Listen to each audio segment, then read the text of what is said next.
안녕하세요. 사연 읽어주는 남녀입니다. 오늘도 와주셔서 감사드리며 그럼 오늘의 사연 바로 시작하겠습니다. 도대체 그놈의 아홉수가 뭔지 제가 남편과 결혼하는데 가장 큰 공을 세운 게 바로 그 아홉수였습니다.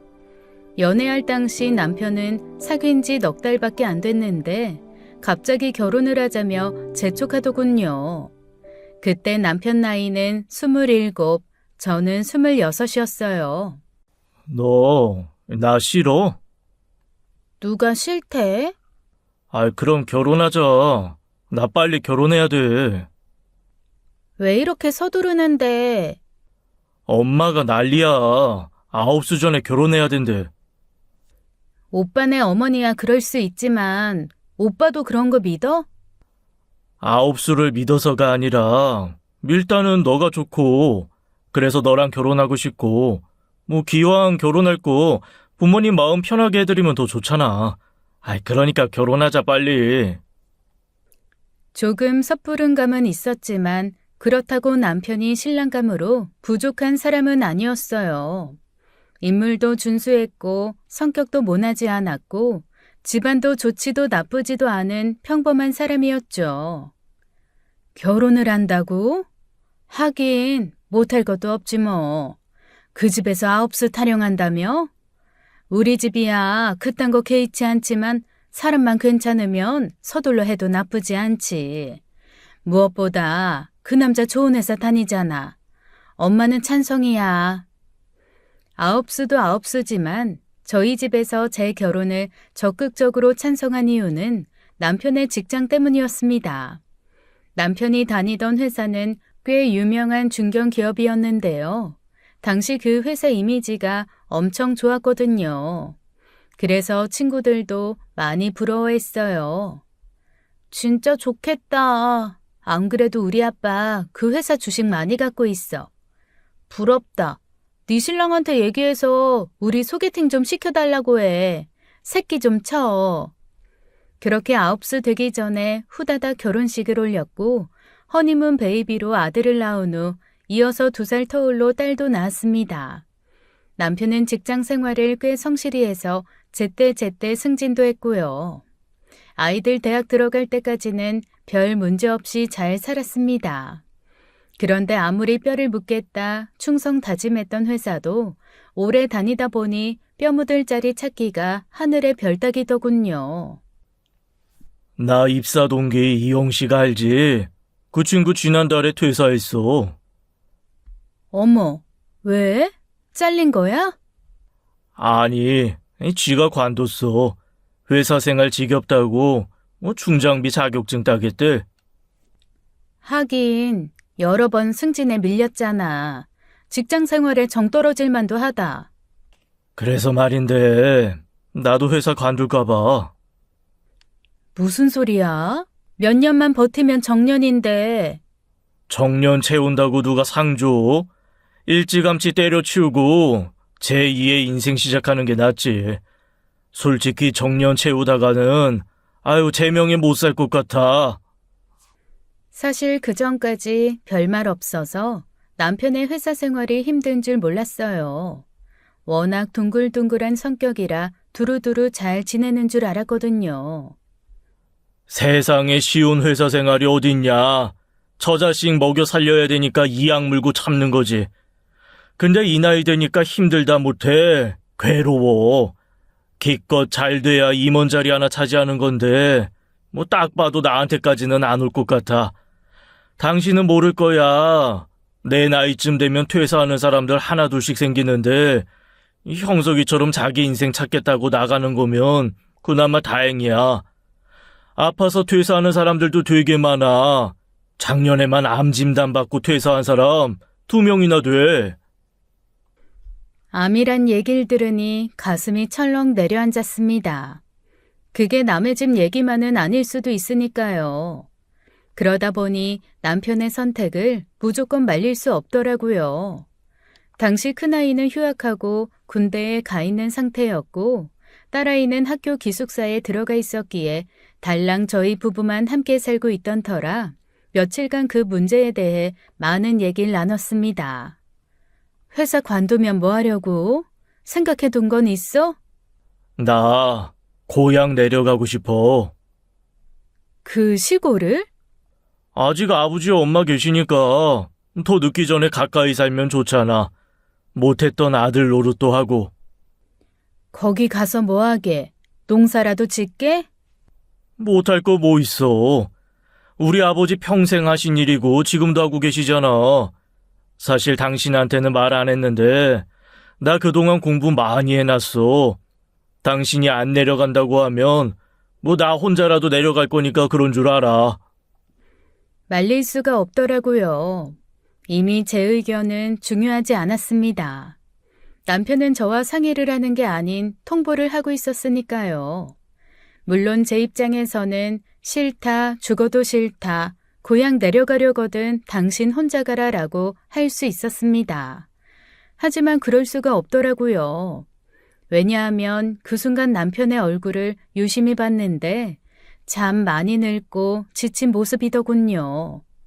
아이들이 부모 품 떠난 이후부터 진짜 부부의 시간이라는데 어쩌면 지금부터인가 보다 하는 생각이 들었어요. 시부모님은 젊어서부터 농사를 지으셔 남편과 신우 대학 공부까지 시키셨습니다. 배움이 많지 않고 억척 같은 면도 있으셨지만 저에게 늘 잘해주셨고 그은한 시집살이나 아들 모세도 없으셨어요. 그러다 보니 솔직히 시부모님이 불편했다면 남편 혼자 내려보냈을 텐데 제 입장에선 어른들께 늘 받기만 했기에 더 늦기 전에 며느리 노릇 좀 해야겠다는 생각이 들어 남편의 귀농에 함께하기로 마음먹었죠. 시댁 내려갈 때마다 보던 2층짜리 자그마한 단독주택이 하나 있었는데요. 볼 때마다 빨래도 널려있고 마당에서 고추도 말리고 어떤 때는 집 앞에 자동차도 주차돼 있곤 했는데 몇 해 전 설 명절에 내려갔더니 이상하게도 썰렁한 분위기가 났습니다. 어머니, 저 집에 이제 사람 안 살아요? 네 아버지 친구 내외가 살았는데 몇 년 전에 바깥 양반 돌아가시고 그 후로는 할머니 혼자 살았거든. 근데 치매가 왔어. 여러 번 집 나갔다가 실종돼서 그때마다 난리도 아니었다. 결국 얼마 전에 서울 사는 딸내미가 모셔갔지. 그럼 이제 저 집은 어떻게 해요? 어떡하긴 뭘 어떡해. 그냥 저렇게 비워두는 거지. 찾아보면 이 동네 빈집들 많아. 다들 자식들 옆으로 떠나고 아예 세상 떠나는 사람들도 있고 팔려고 내놓는다고 해도 누가 저걸 사겠냐. 어머님 말씀대로 허허 벌판에 떡하니 있는 농가를 누가 사겠어요. 바로 제 남편이나 되니까 샀죠. 네, 남편은 그 집을 바로 매입했고 거의 집값에 육박하는 돈을 들여 리모델링까지 했습니다. 솔직히 리모델링 해놓고 보니 좋긴 하더군요. 그렇게 저희 부부는 서울 아파트를 전세 놓고 시댁 옆으로 이사를 했어요. 시부모님도 은근히 좋아하셨고요. 남편도 부모님 곁으로 오니 한결 마음이 편해 보였습니다. 아, 좋다. 바로 이거야. 내가 그동안 이 냄새를 얼마나 그리워했는데. 우선 며칠간은 좀 쉬어. 저수지 가서 낚시도 하고 책도 읽고 밭일은 천천히 시작해도 되잖아. 모르는 소리 마. 그게 그렇지가 않아요. 밭일이든 논일이든 하고 싶을 때 하는 게 아니거든. 그때 철에 맞춰야 해야지. 그래서 당장 잡초 정리부터 해야 돼. 오랜만에 몸 쓸 생각하니까 기분 좋다. 그러나 그 좋은 기분은 딱 하루뿐이었습니다. 맨날 책상 앞에 앉아 일하던 사람이 하루 종일 땡볕 아래에서 허리 숙여 일하려니 그게 어디 쉽겠어요. 첫날부터 죽겠네 하더니 급기야 나을 때 되던 날엔 알아눕더라고요. 당신 솔직히 말해봐. 여기 내려온 거 벌써부터 후회되지? 후회는 무슨 후회야. 뭐 안 하던 일 하니까 몸이 놀라서 그런 거지. 아니, 나 아직 건강해. 금방 회복할 거야. 금방 회복할 것 같지 않은데. 당신 어젯밤에 자면서 엄청 앓았어. 끙끙 소리를 얼마나 많이 내던지. 앓긴 누가 알았다고 그래. 아이, 짜증나니까 잔소리 좀 그만해. 몇 마디 하지도 않았는데 무슨 잔소리야? 어디 진짜 잔소리 좀 해봐? 으이구, 나이가 50이 넘었는데 여태 청춘인 줄 알았냐? 맘만 먹으면 다 될 줄 알았지? 평소에 운동도 안 했으니 이제 노인네 다 된 거지 뭐. 제대로 씨나 뿌리면 다행이겠다. 아니야. 아이, 나 할 수 있어. 그래, 어디 한번 지켜보겠습니다. 일단 일어나 밥부터 드셔. 됐어. 안 먹어. 자존심을 약간 건드렸더니 실제로 다음 날부터 다시 밭일을 시작하더군요. 오랜만에 보는 남편의 귀여운 모습이었어요. 저희 부부의 귀향 소식을 듣고 득달같이 달려온 사람이 있었습니다. 오빠, 언니, 웰컴백! 남편의 하나밖에 없는 동생 신우였죠. 남편 말로는 어려서부터 똑똑하기로 유명해서 초중고 내내 반에서 1등만 했고 대학도 남편보다 훨씬 좋은 대학교에 들어갔대요. 그래서 부모님이 신우에게 걸었던 기대가 엄청 컸는데 그 기대가 무색하게 대학 졸업하자마자 속도 위반으로 결혼을 해버린 거예요. 혼자 프랑스 여행 갔다가 소매치기를 당했는데 거기서 우연히 만난 한국인 남자에게 도움을 받게 되면서 사랑에 빠져버린 거죠. 그 남자는 파리에서 유학 중이던 미대생이었습니다. 때문에 신우는 한동안 파리에서 살았어요. 아이도 거기에서 낳았고요. 그러다 남편이 프랑스 여자랑 바람이 나면서 이혼을 하고 결국 혼자 들어오게 됐습니다. 신우가 예고도 없이 불쑥 한국에 들어와 이혼 통보하던 날이 아직도 생생히 기억나요. 둘이 침대에서 빨개 벗고 누워있는 걸 내 눈으로 봤다니까. 그거 보고 어떻게 참아. 엄마 같으면 참겠어? 그렇다고 애까지 두고 오면 어떡해. 다른 사람도 아닌 프랑스 여자한테 애를 주고 오냐? 그년한테 준 거 아니야. 애 아빠한테 준 거지. 죽어도 지가 키우겠다는데 어떡해? 그러고도 네가 애미냐? 그 어린 걸 내려놓고 와? 몰라. 시댁에서 애 걱정 말고 네 인생 살라고 하는데 어떡해? 그때 신우네 시댁이 알아주는 부잣집이어서 위자료도 꽤 받은 걸로 알아요. 그러다 보니 경제적으로 여유 있는 집에서 애를 책임지는 게 맞다는 결론을 내린 것 같더군요. 그 위자료로 신촌 어딘가에 카페를 차렸지만 한 3년 장사했나? 결국 홀랑 말아먹고 시댁 부근으로 이사와서 초등학생 대상으로 학원을 운영하고 있었습니다. 그 와중에 저희 부부까지 내려갔으니 가족 전체가 고향에 모이게 된 셈이었죠. 아가씨, 어떻게 지내요? 학원은 잘 돼요? 잘 되겠어요. 차려놓은 거니까 그냥 하는 거지. 어쨌든 오빠랑 언니랑 여기 내려오니까 너무 좋다. 아이고, 야, 기껏 공부시켜놨더니 결국 이러고 사냐? 그 좋은 머리를 시골에서 썩혀? 그건 오빠가 할 소린 아닌 것 같다. 오빠도 결국 회사 때려치고 내려온 거잖아. 그나저나 애하고는 연락하고 지내는 거야? 아직도 파리에 산대? 아니, 지금은 미국. 작년에 미국 가서 만나고 왔어. 그건 그렇고 오빠, 나 돈 좀 빌려줘라. 신우는 매우 직설적인 사람이었습니다. 딱히 악의가 있는 건 아닌데 싫은 건 싫다, 좋은 건 좋다, 거침없이 표현하고 이거 해달라 저거 해달라 거리낌 없이 요구하는 사람이었죠. 맡겨놨냐? 내가 돈이 어딨어? 아파트 전세금 받은 거 있잖아. 아이, 그 돈으로 이 집 리모델링 한 거야. 퇴직금은? 오빠 정도면 퇴직금 꽤 될 텐데. 어차피 은행에 넣어놓는 거 나 조금만 줘. 우리 애들 둘 다 대학생이야. 앞으로 애들한테 들어갈 돈이 얼만데? 그러지 말고 좀 줘. 하나밖에 없는 동생, 손가락 빨고 사는 걸 볼래? 왜 손가락을 빨아? 나름 학원 원장 소리 들으면서. 서울도 아니고 시골이잖아. 초등학생이 몇 명 안 돼. 그러니 학원이 되겠냐? 그래도 동생이라고 남편은 결국 신우에게 용돈 삼아 몇백 주더군요.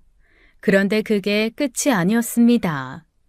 어느 날 모처럼 늘어지게 낮잠을 자고 있었는데요. 밖에서 시끄러운 소리가 들리길래 내다봤더니 남편과 신우가 말다툼을 하고 있더라고요. 정신 차려. 한 번 말아먹으면 됐지. 또 무슨 카페야? 그때랑 지금이랑 다르다니까. 요즘 이런 시골 국도변 카페가 유행이래. 유행이고 뭐고 난 모르니까 네 인생 네가 알아서 살아. 오빠가 돼서 어쩜 그렇게 무책임하냐? 하나밖에 없는 동생 좀 도와주면 안 돼? 학원도 제대로 안 되는 동네에서 무슨 카페냐고. 야, 여기 쟤들 노인들만 사는데 그 노인들이 카페에 가서 에스프레소 마시냐? 누가 노인네들한테 커피 판대? 됐어. 돈 나한테 없어. 그러니까 주고 싶어도 못 줘. 얼핏 들어도 또 돈 달라고 온 것 같길래 나가서 한마디 할까 하다가 참았는데요. 잠시 후 신우가 집으로 들어와 저를 찾더군요. 언니, 저 돈 좀 빌려주세요. 돈이요? 무슨... 내 얘기 잘 들어봐요, 언니. 요즘 SNS 보면 지방 국도변에 예쁜 카페들 되게 많잖아요. SNS 타고 조금만 유명해지면 금세 대박 나거든요. 내가 예전에 카페 해본 경험도 있고 해서 오빠한테 하나 차려달랬더니 돈이 없대. 오빠 퇴직금 언니가 관리하죠? 나 그 돈 좀 쓸게요. 좀 도와줘요. 제발. 하지만 저도 그렇게 호락호락한 사람은 아니었습니다. 아가씨, 저 사람 회사 그만둬서 이제 우리 수입이 없어요. 큰애 제대하면 곧바로 복학도 시켜야 되고 걔 졸업하려면 2년은 더 뒷바라지 해야 돼요. 작은 애도 마찬가지예요. 이렇게 대학생이 둘이나 있는데 수입이 없으니까 어떻게든 아껴 살아야 되잖아요. 그런데 어떻게 그 돈을 빌려줘요? 투자라고 생각하세요. 나 진짜 대박 터트릴 자신 있다니까. 저기 복숭아밭 뒤에 버려진 마을회관 하나 있잖아요. 그거 리모델링해서 카페 만들면... 아가씨, 미안해요. 아가씨 생각이 뭔지는 알겠는데 우리 사정 좀 봐줘요. 네? 진짜 둘 다 너무한다. 혼자 사는 동생이 제대로 좀 살아보겠다는데 그걸 쌩까냐? 그 후로 신우는 한동안 모습을 보이지 않았습니다. 그러다 아버님 생신날 모처럼 다 같이 모이게 됐는데요. 신우가 남편과 저를 못 본 척하는 걸 보신 아버님이 먼저 한 소리 하셨어요. 아, 니들 싸운 거냐? 싸우긴 뭘 싸워. 나 같은 게 싸울 주제라도 돼? 집안 망신시킨 딸이라고 사람 취급도 안 하는데. 사람 대접받고 싶으면 똑바로 살아. 내가 뭘 어쨌다고 그래? 똑바로 살라니. 내가 어디 가서 도둑질을 했어? 아니면 도박을 했어? 그러는 오빠 너는 얼마나 잘 살았길래 이런 총구석에 다시 내려왔냐? 조용히 해라. 엄마 아버지 앞에서 욕먹기 전에. 해봐. 욕해봐. 오빠라고 지 식구들만 챙길 줄만 알고 아무것도 해준 거 없으면서? 남편과 신우가 투닥거리는 모습은 매우 흔한 일이어서 굳이 제가 끼어들 필요가 없었습니다. 그리고 시부모님도 신우가 또 돈 얘기 꺼냈구나 하는 걸 단박에 알아차리셨죠. 아, 얘가 또 뭐 해달라고 그랬냐? 저보고 카페 차려달래요. 아이, 학원은. 죽어라 애들 가르쳐봤자 월세도 안 나와요. 가뜩이나 애들 없는 동네에서 학원이 되겠어요? 기껏 있는 애들도 다들 서울 올려보내 공부 못 시켜 안달이잖아요. 여기서는 공부 못하나 뭐? 하여간 다들 꼴값이야 꼴값. 아버님은 애지중지 키운 딸이 이혼해서 혼자 사는 게 불쌍하다며 늘 감싸셨는데요. 반면에 어머님은 조금 다르셨어요. 지 새끼 하나 있는 것도 남의 나라에서 공부시키는 년이 누굴 욕해? 카페는 무슨 얼어 죽을 카페야. 더 늦기 전에 재혼할 생각이나 해, 이년아. 재혼은 무슨 재혼이야. 난 죽을 때까지 혼자 살 거야. 지랄 허네. 혼자 살 거면 등골이나 빼먹지 말든가. 서울에서 장사하다 망해먹고 내려와 엄마 아버지 돈 갖다가 학원 차려줬더니 그것도 제대로 못하고 이젠 오빠 돈까지 갖다 쓰려고? 그럼 어떡해. 머리 깎고 절이라도 들어가? 그러던가. 알았어. 나 지금 당장 머리 깎으러 갈 테니까 그런 줄 알아? 그렇게 절에 들어가겠다고 밥상머리를 박차고 나간 신우가 다시 모습을 보인 건 정확히 석 달 만이었습니다. 기가 막힌 건 스님이 되겠다고 갔던 사람이 임신을 해왔더군요. 8주 됐대요. 어떤 남자예요? 우리 학원생 아빠. 이혼한 지 3년 됐대요. 학부모 상담하다 눈 맞았지 뭐. 나름 공무원이에요. 면사무소 다녀요. 지난번에도 그러더니 이번에도 결혼하기 전에 애부터 갔냐? 순서가 뭐가 중요해. 잘 살면 되지. 안 그래요, 언니? 신우 재혼 발표는 한편으론 기쁘면서도 또 다른 한편으론 걱정거리를 잔뜩 안겨주었습니다.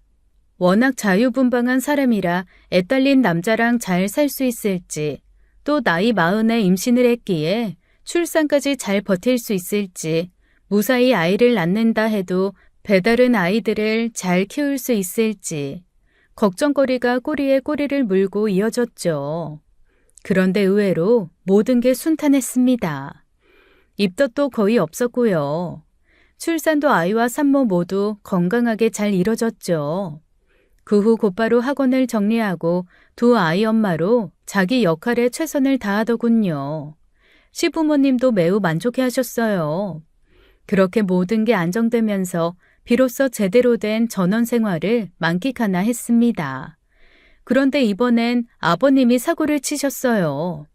말 그대로 사고였어요. 교통사고요. 늘 그렇듯 새벽 일찍 일 나가셨다가 새참으로 막걸리를 드시고 술이 덜 깬 상태에서 경운기 몰고 집으로 돌아오는 길에 주차되어 있는 자동차를 쭉 긁으셨다네요. 문제는 그게 다가 아니었습니다.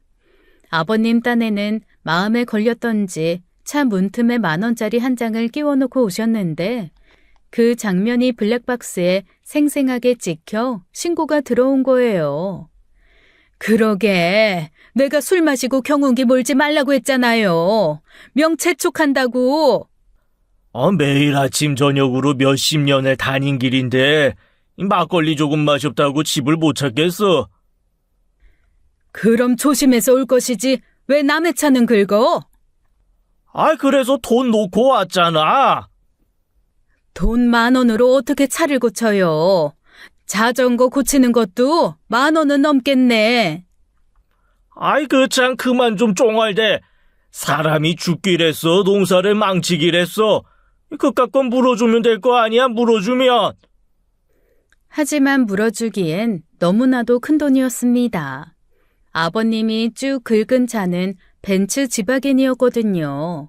무려 2억이 넘는 차였습니다. 아니, 그 양반들은 왜 시골길에 그 비싼 차를 세워뒀다냐? 사진 찍는 걸로 먹고 사는 사람들이래요. 이 동네 출사 왔다가 자동차 잠시 세워두고 야산에 가서 사진 찍으러 갔었대. 사방팔방 논밭뿐인데 왜 여기까지 와서 사진을 찍어? 그거야 그 사람들 마음이고, 아버지 뺑소니 처벌 안 받은 것만 해도 얼마나 다행인데요. 경운기 아니고 보통 차였으면 음주 운전에 뺑소니까지 난리도 아니었을 거예요. 못 살아. 내가 못 살아. 가뜩이나 몇 년째 농사 안 돼서 있는 돈까지 까먹고 있는데 왜 사고를 쳐? 아버님이 일부러 그런 건 아니잖아요. 아무튼 나는 돈 없으니까 당신이 알아서 해결해요. 나 모르게 꼽을 쳐둔 돈 있을 거 아니야. 아니, 내가 돈이 어딨냐?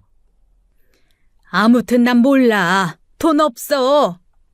그때까지 정확한 수리비가 청구된 건 아니었지만 분명 큰돈이 들 일이었습니다.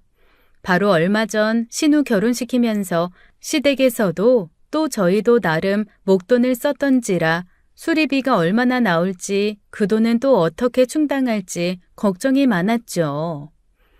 어쩔 수 없지 뭐. 우리가 해드려야지. 어떻게 된 게 회사 다닐 때보다 돈이 더 들어가는지 모르겠네. 좋게 생각해. 다친 사람 없는 게 얼마나 다행이야. 만약에 아버님 다치기라도 하셨어 봐. 그때는 진짜 농사도 다 망치고 난리도 아니었을걸? 어머님 지금 돈 걱정 때문에 밥도 못 드시고 계실 거니까 빨리 가서 말씀드리자. 돈 걱정 마시라고. 사실 안 써도 되는 돈 쓰는 일만큼 속 쓰린 일도 없잖아요. 특히 노인네들은 100원 한 장 아껴 쓰는 분들이라 생각지도 못한 돈이 나가게 되면 몇 날 며칠 시금을 전폐하는 경우도 있거든요. 그래서 우리가 해결하겠다 빨리 말씀드리고 싶었습니다. 그런데 싫다. 그 돈을 우리가 어떻게 쓰냐. 무슨 말씀이세요, 어머니? 남도 아니고 아들 돈인데요, 뭐. 아니야. 그 돈 건드리지 마라. 내 아들이 몇십 년을 뼈 빠지게 일하고 받은 귀한 퇴직금인데 그걸 어떻게 건드리냐. 그 돈은 우리가 쓰면 안 되는 돈이야. 전부 애들 밑으로 들어갈 돈이지.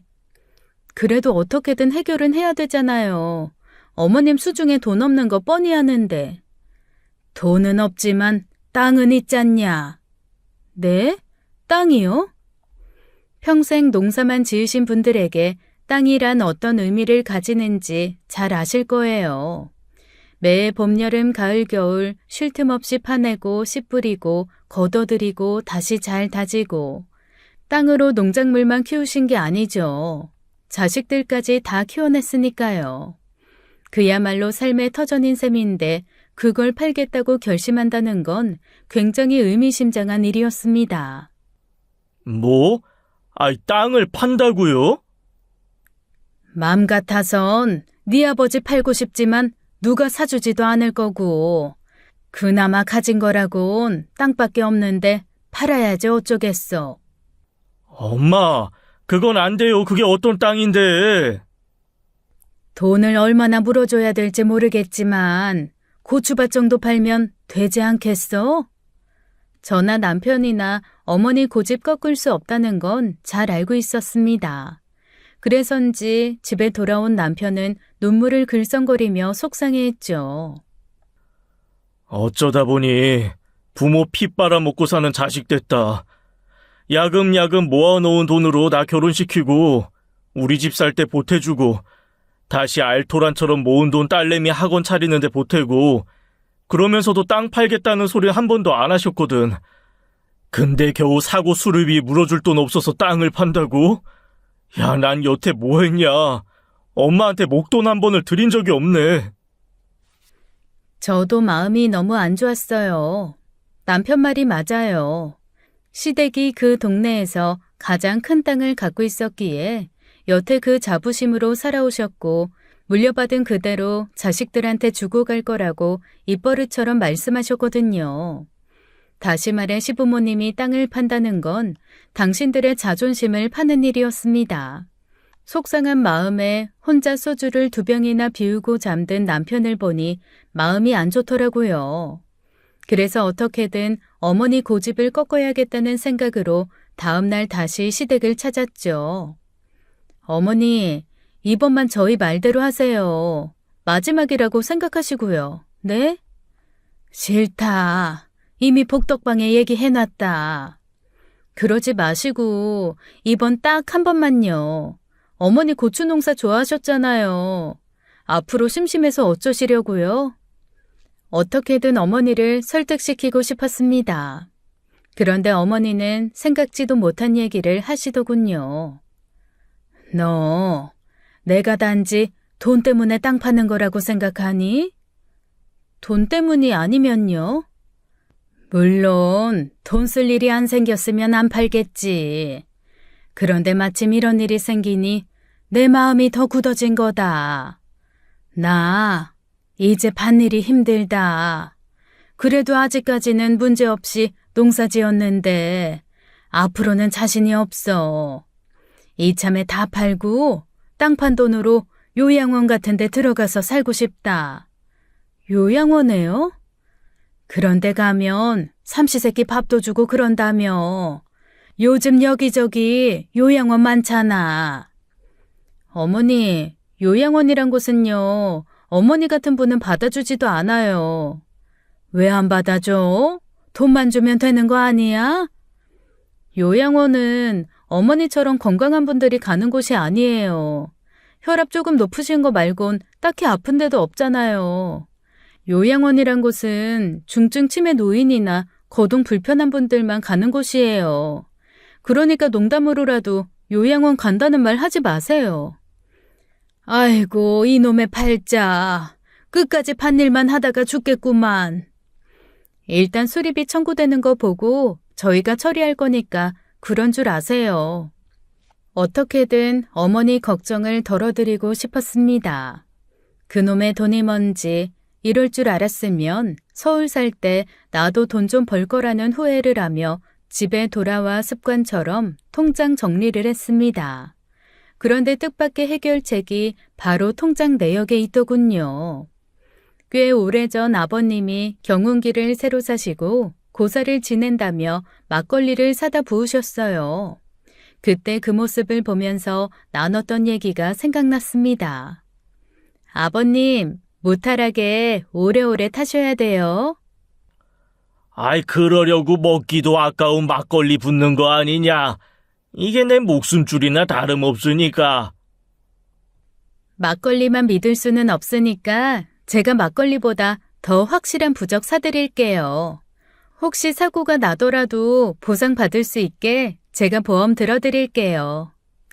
네, 그때 제가 아버님 경운기 앞으로 보험 들어놓은 게 있었습니다.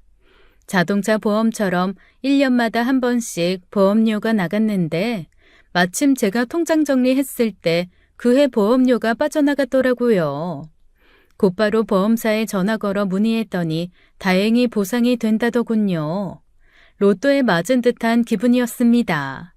그 길로 다시 시댁으로 달려가 어머님께 말씀드렸더니 그래?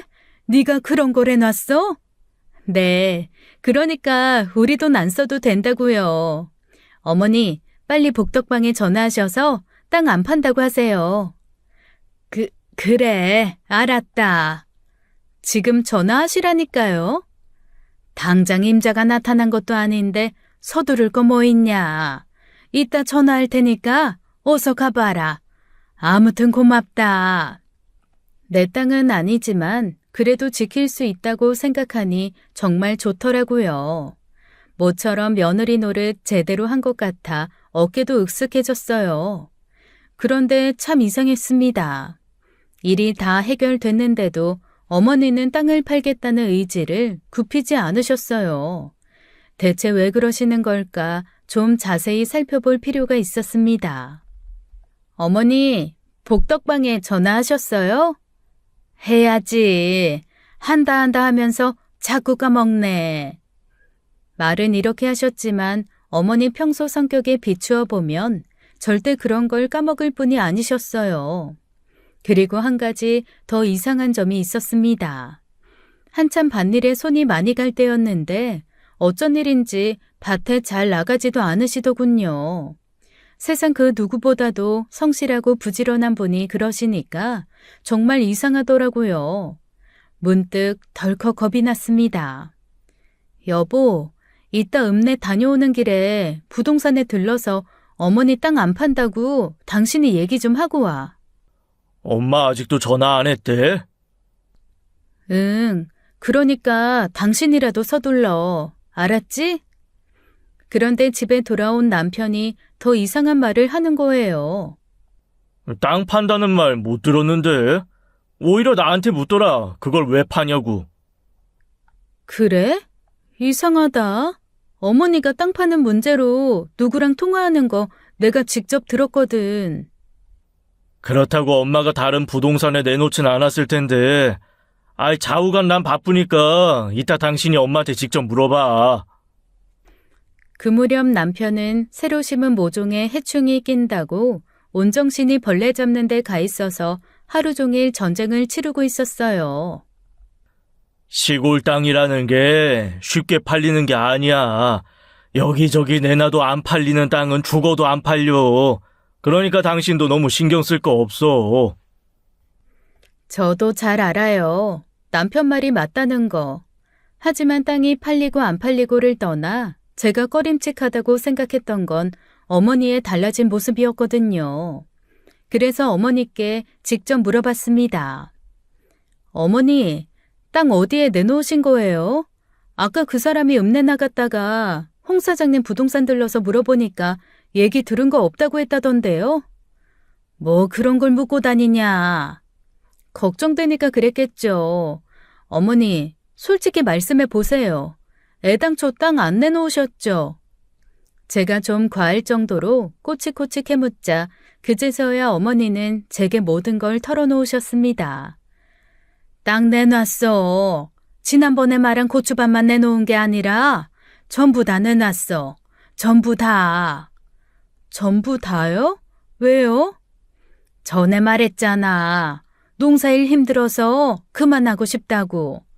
나만 그런 게 아니야. 네 아버지 이번에 사고 친 것도 그렇고 그 영감이 재작년부터 갑자기 여기저기 아픈 데도 많고 이대로 계속하다가는 진짜 밭에서 일하다 죽겠더라고. 그래서 이참에 있는 대로 싹 다 팔고 네 아버지랑 요양원 아니 실버타운 들어가서 살란다. 갑자기 그런 생각을 왜 하셨는데요? 맘 같아서는 안 팔고 니들 물려주려고 했는데 알아보니까 몇 년 사이 땅값이 엄청 올랐어. 들리는 소문에는 여기 싹 다 개발된다는 말도 있더라고. 아마 그런 소문 때문에 오른 것 같은데 마침 사겠다는 작자가 나타났다. 그래요? 누군데요? 언제더라? 네 아버지 사고 치기 전인데 느닷없이 어떤 업자가 찾아왔어. 땅 팔 생각 없냐고. 처음엔 없다고 했지. 그런데 겁나 비싸게 쳐주겠다는 거야. 골프장인지 뭔지 짓고 싶다고. 그래서 생각해보겠다고 했는데 마침 네 아버지가 사고를 쳤지 뭐냐. 그래서 그날 바로 전화했지. 그 사람이 자기 잘하는 데 있다고 좋은 실버타운까지 알아봐 준단다. 뭔가 찜찜했습니다. 시댁 땅은 아무리 봐도 골프장 들어설 입지가 아니었거든요. 그 후로 몇 번이나 왔다 갔어. 우리 땅이 어디서부터 어디까지인지 나도 정확히 몰랐는데 그 사람이 나보다 더 잘 알더라. 그 사람 또 언제 만나기로 하셨어요? 아까 전화 와서 모레 보자고 하던데? 느낌이 안 좋았습니다. 설령 어머니 말이 다 맞는다고 해도 저와 남편이 직접 만나 얘기 들어볼 필요가 있었죠. 집에 돌아와 남편과 상의를 했어요. 아무래도 이상하니 우리가 자세히 알아보자고. 그런데 남편은 엄마 하고 싶은 대로 하시게 하자. 괜히 껴들면 우리가 그거 탐내는 것 같잖아. 탐을 내든 아니든 중고차 파는 것도 아니고 어머니 아버지 입장에선 전 재산 파는 거나 마찬가지인데 제대로 알아봐야 될 거 아니야. 정 그렇게 찜찜하면 당신이 만나봐. 나 지금 거기에 정신 팔 겨를 없어. 왜? 벌레 때문에? 아유, 내가 이걸 왜 한다고 했는지. 저질러 놨으니 접을 수도 없고. 농사 이게 보통 일이 아니다. 해충 좀 잡히나 했더니 이번엔 잡초가 날리고 내가 아주 돌재경이야. 남편은 밭일 이외에 그 어떤 것도 눈에 들어오지 않았습니다. 부모님 재산이 왔다 갔다 하는 판국인데도 저렇게 태평하다니. 한편으로는 참 우직한 사람이구나 싶어 좋게 생각하기로 마음먹었어요. 그래서 결국 땅 사겠다는 사람은 저 혼자 만나게 됐죠. 저보다 10살 정도 많아 보이는 남자였는데 딱 봐도 돈 좀 굴리는 사람처럼 보이더군요. 저희 부모님 땅 사고 싶으시다고. 아, 며느님 되시는구나. 사실 제 선친하고 아버님하고 오래전부터 잘 아는 사이였습니다. 그래서 어렸을 때부터 아버님을 배웠어요. 뭐 뵐 때마다 며느님 칭찬을 많이 하시길래 뭐 언제 한번 봤으면 좋겠다 했는데 이렇게 보네요. 보시기에 가치 있는 땅인가요? 내가 젊어서부터 땅에 관심이 많았어요. 아무것도 모르고 덤비다가 사기당해 큰돈 날려본 적도 있고, 뭐 반대로 큰돈을 번 적도 많고. 근데 이제 나이가 많이 들어서 좀 편하게 살고 싶더라고요. 마지막으로 고향에 골프장 같은 거 하나 지어서 여유롭게 살고 싶은 거지. 사실 전국 여기저기 안 다녀본 데가 없어요. 몇 년을 뒤졌는지 몰라. 근데 여기가 딱이야. 완전 100% 마음에 드는 건 아니지만 뭐 그래도 고향이니까 이만한 데가 없더라고요. 근데 이 동네는 농가가 많아서 땅만 매입한다고 해결될 것 같지는 않은데요. 근데 뭐 일단 땅부터 매입하고 그 일은 후에 뭐 차근차근 해결해야죠. 사실 제가 땅에 대해 아는 바는 없었습니다. 집에서 살림만 해온 사람이 뭘 알겠어요. 하지만 그냥 손 놓고 있을 순 없었습니다. 그래서 이번엔 신우랑 상의를 해봤는데요. 언니, 나라고 뭘 알겠어요. 오빠 말대로 엄마 아버지 하고 싶은 대로 하게 두세요. 오히려 나는 잘 된 것 같은데요. 이제 일 그만두고 쉬신다니 마음은 편하네요. 땅 사겠다는 사람 나도 몇 번 본 사람이에요. 아마 이 동네에서 제일 성공한 사람일걸? 자산도 어마어마하대. 서울 어디더라? 건물을 몇 채 갖고 있는데 작은 건물도 아니고 1층에 맥도날드랑 스타벅스랑 입점해 있대요. 그 정도 건물이면 엄청 큰 거 아닌가? 그 무렵 딸아이를 만날 일이 있어 서울에 갈 일이 생겼습니다. 간 김에 못 보던 친구들도 몇 명 만났는데요. 친구 중 한 명이 뒤늦게 공부 시작해 공인중개사 자격증을 따서 중개사 일을 한다길래 슬쩍 물어봤죠. 그래? 내가 한번 알아볼게. 시댁 주소 보내줘. 그리고 그 사람 건물 서울 어디에 있는 건지도 알아보고. 그리고 며칠 후 친구에게서 연락이 왔는데요. 이상해. 거기 골프장 들어설 자리 아니야. 허가 자체가 안 나올걸? 그리고 건물도 그 사람이 명의 아니던데? 알아보니까 건물주가 연예인이야. 아무리 생각해도 좀 이상한 것 같으니까 만나서 이것저것 더 물어봐봐. 나도 조금 더 알아볼게. 그 길로 시댁으로 달려갔어요. 땅 사겠다는 그 남자가 마당에 앉아 아버님과 술을 마시고 있더군요. 아이고, 며느님 오셨네. 아버님이랑 기분 좋게 막걸리 한잔하고 있었습니다. 아, 이 녀석이 내 친구 아들이야. 이 먼저 간 지 아버지한테 효도 못했다고 나한테 이렇게나 잘한다, 야. 아버지 친구면 뭐 아버지랑 다름없죠, 뭐. 아버님은 이미 많이 취하신 상태여서 몸도 제대로 못 가누고 계셨습니다. 아버님, 너무 많이 취하신 것 같은데 일단 들어가서 누우세요. 아버님을 자리에 눕히고 나와 그 사람과 독대를 하게 됐어요. 알아보니까 이 동네는 골프장 허가가 안 난다던데요. 입지 조건 자체가 안 된다고 해요. 아이고, 며느님도 참. 세상에 안 되는 일이 어디 있습니까? 뭐든 마음만 먹으면 다 됩니다. 저 여기 아는 사람 많아요. 친한 국회의원도 여러 명 되고요. 작정하고 여기저기 얘기 넣으면 다 해결됩니다. 순간 느낌이 팍 오더라고요. 이 사람 뭔가 이상하다. 솔직히 말씀드릴게요. 이 땅은 저희 시부모님 전 재산이거든요. 그래서 팔더라도 제대로 알아보고 팔아야 될 것 같아서요. 시세보다 후하게 쳐주시고 부모님 들어갈 실버타운까지 알아봐 주신다니 감사하긴 한데요. 혹시라도 나중에 불미스러운 일이 생기면 어쩌나 우려가 되는 것도 사실이에요. 아이고, 참 얘기 듣자니 좀 그러네. 내가 돌아가신 아버지 친구한테 사기라도 칠까봐. 저는 사기라는 말 한 적 없는데요. 며느님 마음은 알겠는데 말 나온 김에 나도 솔직히 얘기하겠습니다. 이 집 아들, 딸도 가만히 있는데 왜 며느님이 나서서 이러시는지 모르겠네. 이미 부모님과 다 된 얘기고 내 쪽에서 편히 봐드리는 게 한둘이 아니에요. 그러니까 며느님은 이 일에서 빠져주세요. 이건 부모님과 제가 알아서 할 문제니까. 네? 남자는 불쾌하다는 표정을 짓더니 자리에서 일어나 가버렸습니다. 그 후 그 남자의 실체를 알게 된 건 정확히 일주일 후였어요. 밤 12시가 다 돼서 친구에게 전화가 걸려왔습니다. 야, 내가 알아봤는데 안 돼. 그 사람 꾼이야, 꾼. 꾼이라니? 사기꾼. 전과가 무려 5범이다.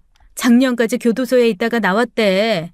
서울에서 2번 사기 쳐먹고 이젠 조직적으로 시골 노인들 등쳐먹고 다니는데 요전에 들어갔던 것도 어떤 노인네 속여서 땅을 해먹었는데 그 노인네가 사기당한 거 알고 화병 나서 죽었단다. 수법이 완전 똑같아. 고급 실버타운 알아봐주겠다. 노후 편하게 보낼 수 있게 해주겠다. 그렇게 노인들 속여먹는 거지. 그리고 진짜 중요한 거는 매번 친구 아들이라고 접근한대. 그러니까 절대 속지 마. 시부모님께 빨리 말씀드려. 전화를 끊고 시댁으로 달려갔습니다. 너무 늦은 시간이라 두 분 다 주무시고 계셨는데요. 마루에 서류 봉투가 있길래 열어보니 실버타운 팜플렛이었어요. 하지만 가짜였죠. 검색해보니 그런 곳은 있지도 않더라고요. 친구 말이 맞았습니다. 그 인간이 시부모님께 사기를 치려던 게 분명했죠. 모든 사실을 남편과 신우에게 말하고 다 함께 부모님을 만나 말씀드렸습니다. 저 혼자 얘기하면 안 믿으실 것 같았거든요. 엄마, 올케 언니 아니었으면 이거 다 날릴 뻔했어. 낸들 알았냐? 그놈이 사기꾼인걸. 네 아버지 친구 아들이라니까 믿은 거지. 아버지 친구 아들인 건 맞아요? 그것도 아니지? 아유, 어릴 때 보고 다시 보는 거라. 아유, 얼굴은 기억이 안 나. 지가 내 친구 아들이라니까 그런가 보다 한 거지. 그러게 멀쩡한 땅을 왜 팔아요? 나중에 우리 주기로 했으면서. 어머니와 아버님은 아무 말도 못하셨습니다. 그 마음은 알 것 같았어요. 그저 자식들에게 미안하셨겠죠. 그리고 잠시나마 시설 좋은 실버타운 들어갈 생각에 마냥 부풀어 있던 마음이 산산조각 났으니 그 속이 오죽하셨겠어요. 그러게 말이다. 다 늙어 괜한 욕심냈나 보다. 알았으니까 다들 가. 피곤하다. 사기를 피하고 땅을 지킬 수 있어서 다행이긴 했지만 그 후로 두 분의 기력은 급격히 쇠하셨습니다. 그도 그럴 것이 그토록 하기 싫었던 농사일을 다시 해야 한다는 게 얼마나 싫으셨겠어요. 옆에서 보고 있자니 마음이 너무 아팠습니다. 게다가 아버님은 예전보다 술을 더 드셨죠. 귀찮다. 니들이나 챙겨 먹어라. 그나저나 네 아버지 저렇게 밥도 안 먹고 술만 퍼먹다 한 방에 갈까봐 겁난다. 네가 좀 붙잡고 얘기 좀 해라. 내 말은 씨도 안 먹혀. 볼 때마다 말씀드렸죠. 약주 줄이시라고요. 하지만 통할 리가 없었습니다. 말로는 알았다고 하셨지만 늘 술에 쩔어 사셨어요. 어머님, 아버님, 밭일 그만하게 해드리자. 당신 그거 모르는구나. 엄마 아버지 밭일 손 놓으면 진짜 병나. 그 말도 맞긴 한데 지난번 그 일 겪은 후에는 밥도 잘 안 드신단 말이야. 실버타운 들어간다고 얼마나 좋아하셨는데. 근데 방법이 없잖아. 땅이라도 지킨 게 다행이지. 아들은 역시 아들이구나 싶었어요. 그래서 이번에는 신우랑 상의를 했죠. 언니 말이 맞아요. 며칠 전에는 엄마가 나 붙잡고 울더라. 밭일 지긋지긋하다고 남은 인생 다른 사람 수벨받으면서 살 줄 알았는데 이게 뭐냐고. 그래서 같이 막 울었지 뭐. 방법은 오빠가 빨리 밭일 익혀서 대신 해주는 것밖엔 없잖아요. 나는 이제 막 애 키우기 시작해서 정신도 없고. 곰곰이 생각해봤어요. 진짜 방법이 그것밖에 없을까. 어떻게든 어머님, 아버님 편하게 해드리고 싶은 마음뿐이었거든요. 결단을 내려야 했습니다. 평생 자식 위해 희생하고 사신 분들이니 이제는 자식들이 희생을 감수해야 될 때가 됐다 싶었어요. 그래서 남편과 신우를 불러 얘기했습니다. 두 분 실버타운 보내드려야겠어요. 돈이 어딨어? 당신 퇴직금 써야지 뭐. 그럼 우린 뭐 먹고 살아? 벌어야지. 아직 젊잖아. 아버님 하시는 밭일 앞으론 당신이 할 생각해. 나도 도울게. 저 넓은 걸 어떻게 나 혼자 하냐? 왜 못해? 아버지는 평생 혼자 하셨는데. 어찌됐건 더 늦기 전에 편히 모시자. 우리 살 길 생각하느라 두 분 계속 고생하게 할 순 없잖아. 난 찬성. 솔직히 오빠 여기 내려올 때 아들 노릇하겠다고 내려온 거 아니야? 이제 진짜 제대로 해봐. 지난번 사기꾼 일도 언니 혼자 다 해결했잖아. 그동안 오빠 너는 뭐 했냐? 그러는 너는 뭐 했는데? 애 키웠잖아. 내가 놀았어? 남매 둘이 싸움이 붙으면 그저 조용히 있는 게 상책이었습니다. 매우 익숙한 광경이라 제가 끼어들어봤자 좋을 일 없었고 무엇보다 두 사람 싸우는 거 지켜보는 맛이 꽤 재밌거든요. 늙음하게 애 낳아 키우는 게 벼슬이냐? 늙음하기라니? 요즘 40 넘어서 애 낳는 사람이 얼마나 흔한데. 그리고 가뜩이나 애 안 낳는 나라에서 나 정도면 훌륭한 거지. 잘했다고 칭찬을 해줘도 모자랄 판에. 아이 그래서 유모차 사줬잖아. 그거 왜 사줬는데? 잘 키우라고 사준 거 아니야? 그래서 잘 키워보겠다는데 이제 와서 왜 벼슬이라니? 오빠가 돼서 그게 할 소리냐? 아이고 알았어 기집애야. 너 잘났다. 기집애 하지 마. 나도 이제 애가 둘이야. 그나마 다행히 두 사람 다툼은 생각보다 그리 길게 가진 않았습니다. 대부분 짧고 강하게 끝나는 편이었죠. 이제와 얘긴데 언니한테는 늘 고마워요. 그때 내가 오빠 퇴직금으로 카페 차렸으면 아마 또 망해먹었을 거야. 아니까 다행이다. 근데 그 돈 엄마 아버지한테 쓰겠다니 정말 고마워요, 언니. 나한테 학원 정리한 돈 조금 있거든? 그러니까 나도 조금 보탤게요. 그리고 애 아빠한테 멀지 않은 곳에 있는 실버타운 알아봐달라고 할게. 되도록 우리랑 가까운 데 있어야 서로 마음이 편하니까. 일은 일사천리로 진행됐고 그렇게 시부모님은 멀지 않은 곳에 있는 실버타운으로 모셨습니다. 물론 처음엔 싫다고 하셨죠. 하지만 자식 이기는 부모 없다고 결국 못 이기는 척 저희 의견에 따르셨습니다. 아이 밭은 어떡이야. 그냥 놀게 둘 수는 없는데. 오빠 있잖아. 오빠가 알아서 한대요. 그러니까 아버지 아무 걱정하지 마세요. 농사 짓겠다고 회사 때려치고 내려온 사람인데 이제 진짜 아버지 일 물려받아야지. 네, 제가 할게요. 뭐 하다가 모르는 거 있으면 그때그때 물어볼 테니까 잘 좀 가르쳐 주세요. 처음엔 남편도 열심히 해보려고 했습니다. 하지만 막상 해보려니 그게 쉽나요? 손바닥만한 밭일도 중내산에 하면서 매달렸는데 그 넓은 땅을 혼자 도맡아 하려니 하루하루 다르게 늙어가더군요. 사람을 써야 되나 봐. 요즘 농촌마다 외국인 노동자들 많이 쓴다며. 이건 혼자 할 수 있는 일이 아니야. 아버님, 어머님은 여태 혼자 하셨잖아. 그게 나도 의문이다. 이 많은 일을 두 노인네가 어떻게 하셨을까? 정말 대단하시다. 남편은 밤마다 끙끙 앓았습니다. 물론 저도 많이 도왔어요. 그야말로 보통 일이 아니더군요. 한 번은 일하다가 식사 시간이 돼서 밥을 먹는데 갑자기 남편이 손에 숟가락을 든 채로 우는 거예요. 당신 왜 그래? 무슨 일 있어? 그게 아니고, 아니, 난 정말 몰랐거든. 우리 아버지가 나를 이 고생하면서 키운 거, 하루 이틀도 아니고 몇십 년을 이렇게 사신 거잖아. 진즉에 그만두게 해드렸어야 됐는데, 난 진짜 아들도 아니다. 결국 남편은 포기 선언을 하더군요. 그도 그럴 것이 허리에 문제가 생겨 더 이상 밭일을 할 수 없게 됐거든요. 으이구, 이럴 줄 알았다니까. 밭일이 만만해 보였지? 대충 씨 뿌려주면 알아서 다 크는 줄 알았지? 야, 아이 너 그딴 소리 할 거면 집에 좀 가. 맨날 할 말 없으면 집에 가래. 진짜 한심하다, 한심해.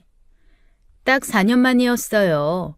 부푼 꿈을 안고 귀농했지만 결국 정착하지 못하고 저희는 다시 서울로 올라왔습니다. 아이, 좋다. 이 매캐한 도시 냄새가 얼마나 그리웠는지 모를 거야. 당신 고향 내려갔을 때도 똑같은 소리 한 거 알지? 고향 냄새 그리웠다고. 그리움이라는 게 그런 거 아니겠냐. 며칠 있으면 또 밭 냄새가 그리워지겠지.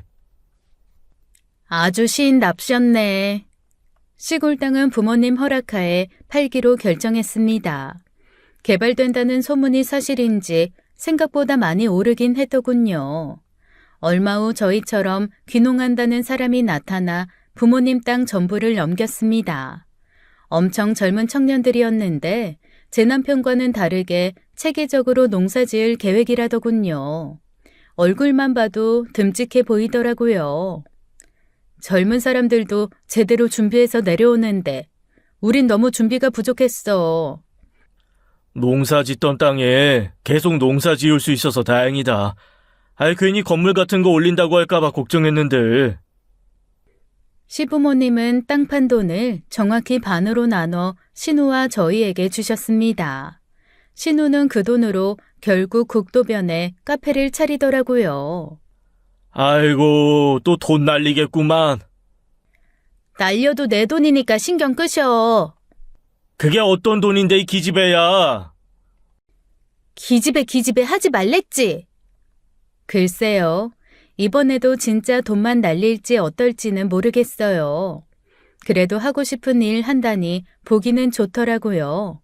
무엇보다 시부모님 계신 곳 근처에 신우가 있으니 그것만으로도 마음이 편했습니다. 서울에 올라온 남편은 뒤늦게 자격증 공부 중이에요. 제 입장에선 되든 안 되든 놀지 않고 뭐라도 하려는 모습이 좋아 보일 뿐입니다. 지난 4년간 참 많은 걸 배웠어요. 신우를 통해 천방지축 자유분방하게 살아도 행복할 수 있다는 걸 배웠고, 남편을 통해 별거 아닌 줄 알았던 농사라는 게 아무나 할 수 없는 위대한 일이라는 걸 배웠고, 무엇보다 그동안의 시부모님 노력이 진짜 숭고하다는 걸 배웠습니다. 두 분은 실버타운에서 편하게 잘 지내고 계세요. 많이 늦었지만 효도다운 효도한 것 같아 참 뿌듯합니다. 길고 긴 제 얘기 들어주신 분들, 댁내 어르신들도 모두 건강하고 행복하시길 기원하며 이만 마치겠습니다. 감사합니다. 지금까지 사연 읽어주는 남녀였습니다. 끝까지 시청해주신 여러분 감사드리며 저희는 다음 사연으로 돌아올게요. 감사합니다.